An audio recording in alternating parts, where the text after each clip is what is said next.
Ever notice how some people physically tense up when someone says, "So, what do you do?" Their smile freezes, their brain goes blank, their soul quietly exits the room. Maybe that's you. Maybe you'd rather stand silently staring at a plant than explain the weather to a stranger for the third time that day.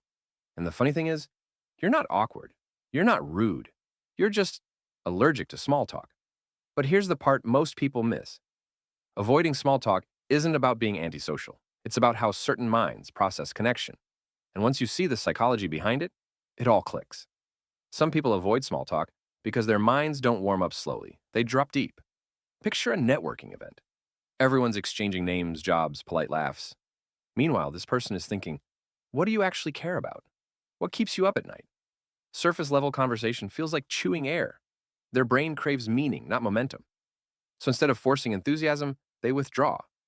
Not because they dislike people, but because shallow exchange feels emotionally unsatisfying. If this sounds familiar, you probably come alive in one-on-one conversations that drift unexpectedly deep. You don't talk often, but when you do, it matters. Then there are people who avoid small talk because they're highly attuned to emotional signals. They sense the script, the fake enthusiasm, the automatic responses. How are you? Good. You? Good. Their nervous system notices the disconnect between words and truth, and that mismatch creates discomfort. For these people, small talk feels dishonest, not morally, but emotionally.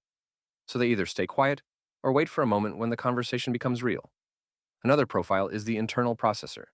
These are people who think before they speak, and by the time they've formed a response, the topic has already changed. Small talk moves fast. Quick jokes, quick replies. No pauses. But this mind works differently. It needs a second to land, to choose words carefully. So instead of competing with speed, it opts out. They're not slow, they're deliberate. But here's the twist.